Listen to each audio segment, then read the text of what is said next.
Welcome to the fifth part of King Harald Finehair's saga. Today I'll be reading on the battle at Solskjel and the fall of the kings Arnvid and Audbjørn. And as usual, it's my translation I'm reading, and sometimes and in this part some of the terms are a little bit literal, but I'll explain why, and so going along. So yeah, let's get into it.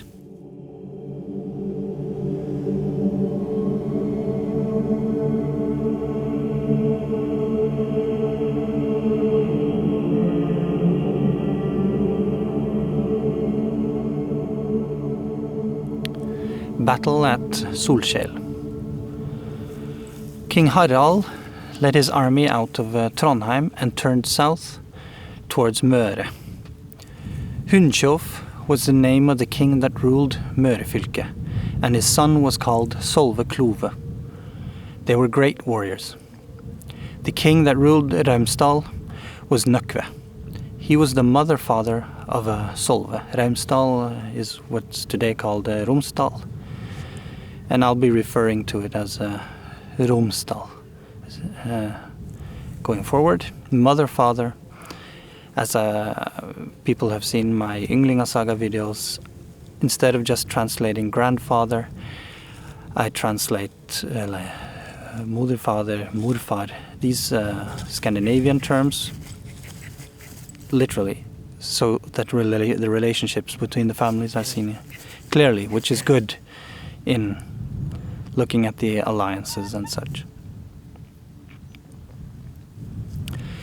These chieftains gathered a great army when they heard news of King Harald, and set their course towards him and found him at Solskjel.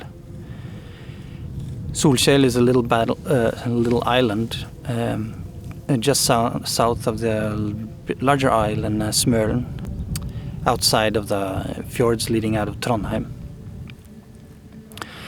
There was a battle, and King Harald held the victory. So says Hornklove. So he went on board and turned the ship north. The shield ruler set to battle, as a storm on the two kings, and the mighty princes in silence met at the killing. Only the red rims of the shields were heard, and the din of the arrows hailed their greetings. Shield ruler is a kenning for King Harald here. Both kings fell, but Solve escaped and managed to get away. King Harald then claimed these two fylkes and stayed there for a long time during the summer, and organized a law between men and set his guardians and strengthened his bond with the people. In the autumn, he prepared to travel north to Trondheim. Ragnvald Mørejarl, the son of Øystein Glomra, had become King Harald's man during the summer. King Harald made him chieftain over these two fylkes, nord-møre and Romsdal, and he was given reinforcements, both of noblemen and farmers, as well as ships, to protect the country from warfare. He was called Ragnvald the Mighty and the Wise, and men say that both names held the truth. King Harald stayed in Trondheim the coming winter. Fall of the kings Arnvid and Audbjørn. The spring thereafter, King Harald prepared a mighty army out of Trondheim, and said he would take his army and set out towards South Møre. Solve had laid with warship during the winter, and raided North Møre, killing many of King Harald's men, stealing from some and burning others' farms, and wreaked great havoc. Warship is a very literal term. It is not worship, it's worship, to lay with warship. And it's a specific term in the sagas for raiding with ships. In periods during the winter, he had stayed with his relative King Arnvid in South Møre. When they heard news of King Harald's intentions, they gathered an army, and it grew to a great host. This was because many felt they owed King Harald payback for his actions. These areas of Møre, South Møre, and are like the iconic fjord areas of western Norway. So often when you see tourist videos, flying drones through spectacular fjords. It's in the Møre areas and going down to Sognefjordane, but especially around Møre and Romsdalen. These are very dramatic areas. And these western old kingdoms, which weren't the hereditary areas of King Harald's family, are also the areas that really really felt shamed by how he conquered them, and wouldn't live under his, which comparatively to, if you compare it to the previous way kings ruled in Norway, was rather more tyrannical. So these were in a large part, the royal families that and farmers that fled or moved to Iceland and the Faroe Islands and Orkney Islands, but especially Iceland. And it was during King Harald Finehair's campaigns and his rule. And as one can read here, he was not particularly popular in these areas. Yeah, so they gathered an army and it grew to a great host. This was because many felt they owed King Harald payback for his actions. Solskjel traveled south in the fjords to find King Audbjørn, as he ruled that area, and asked for his help, that he could come with his army to strengthen Arnvid. He spoke thus: "It is clear for everyone to see now that we must all rise up against King Harald, and we should thus have sufficient strength so that fate will decide who stands victorious. Otherwise, what our men face is unworthy of them, men of no lower name than Harald, and that is to become his thralls. My father thought this outcome better, to fall in battle in his own kingdom, rather than becoming the underman of King Harald." Underman, I'm translating literally, because the normal translation would be rather than becoming the subject of King Harald, but undermadir, or underman, the term used in the sagas, is more shameful. It's to be underman is to be the losing side in a battle, in a fight, in a soccer game, to be in all, like in a struggle.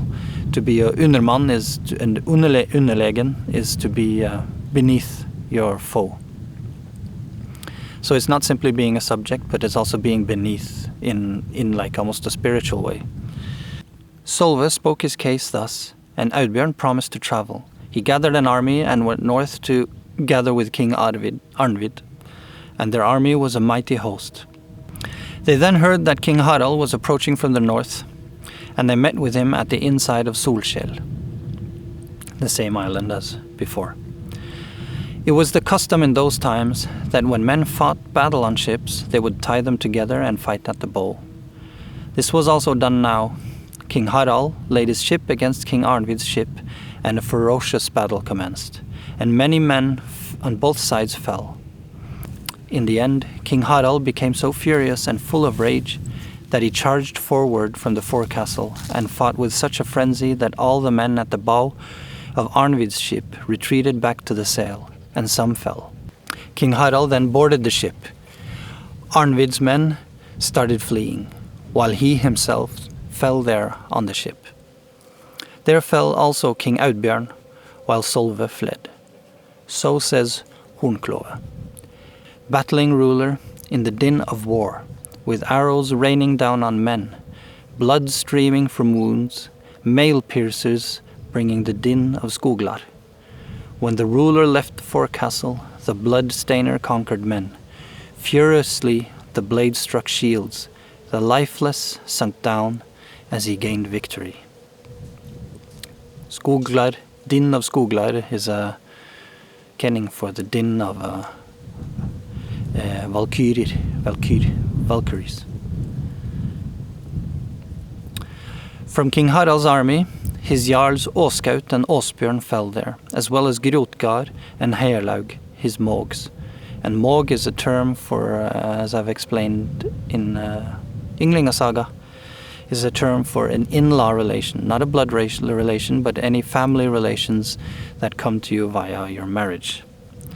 And they're usually counted, mågs and frendes are counted out by law, in Norse law, until the 6th.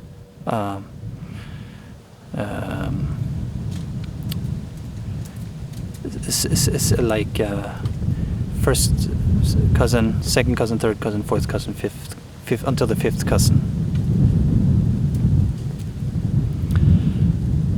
So from King Harald's army, his jarls Åskaut and Audbjørn fell there, as well as Grotgard and Herlaug, his mågs, the sons of Håkon Ladejarl. And Håkon Ladejarl was the mighty jarl at Lade over the Trondheim area.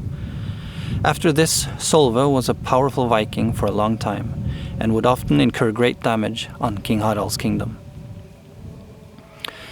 So again we see King Harald and with his general Guttorm, they must have been very capable generals, warriors. So they're conquering all these, now the west coast as well, as having before conquered inland southern Norway and areas around Trondheim. They're now going down the coast on the west coast, conquering the west coast. And as we read earlier in the saga, wherever he goes, he confiscates all land and all valuables of the farms and redistributes them. So in such a way that any jarl or chieftain or herse that he commissions, they get a substantial amount of land and riches. So in a way, he bribes himself into these new countries or kingdoms after having conquered them. And many on the west coast can't stand for it, so they fight against him more than they did in the battles of Orkdal and around Trondheim, or it seems more anyway. And or they simply leave rather than living under a unified king. They want their freedom. Also, the sagas and the poems in the sagas now are getting more detailed, which I find quite fascinating. Now they're getting quite historical in their character. There are more details on the battles, who fell, more descriptive poems of how the warriors fought, and I find the poetry of Hornklove quite, in the context of telling the sagas, quite graphic and quite interesting. Quite telling. Anyway, that was that for this time. Please leave a comment if you have any suggestions or criticisms or anything, and I'll answer as fast as I have an opportunity. If you like the content, subscribe, and otherwise I just hope you'll join me for a video in the future.